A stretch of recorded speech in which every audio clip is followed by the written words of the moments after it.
Hollywood সিনেমার মতো দুঃসাহসিক কাণ্ড। নিউ ইয়র্কের বিখ্যাত এম্পায়ার স্টেট বিল্ডিং এর চূড়ায় উঠে প্রেমিকাকে বিয়ের প্রস্তাব দিলেন এক রুশ অভিযাত্রী। তবে রোমান্টিক সেই মুহূর্ত শেষ হয়েছে পুলিশের হাতে গ্রেফতারের মধ্য দিয়ে।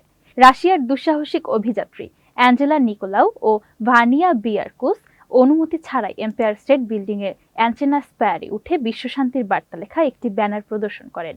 পরে সেখানে এক হাঁটু গেড়ে প্রেমিকাকে বিয়ের প্রস্তাব দেন ভানিয়া। মুহূর্তটি সামাজিক যোগাযোগ মাধ্যমে ছড়িয়ে পড়েছে।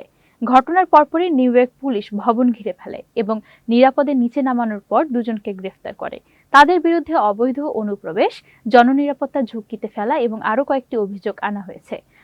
উল্লেখ্য, এই দুঃসাহসিক যুগলকে নিয়ে 2024 সালে নেটফ্লিক্সে স্কাইওয়াকার্স আ লাভ স্টোরি নামে একটি প্রামাণ্যচিত্র নির্মিত হয়েছিল। আর এম্পায়ার স্টেট বিল্ডিং কর্তৃপক্ষ জানিয়েছে, নিরাপদভাবে বিয়ের প্রস্তাব দেওয়ার জন্য তাদের বিশেষ প্রপোজাল প্যাকেজও রয়েছে। তবে সেই পথ না বেছে আইন ভাঙায় শেষ পর্যন্ত রোমান্টিক মুহূর্তটি পরিণত হয়েছে আইনি ঝামেলায়।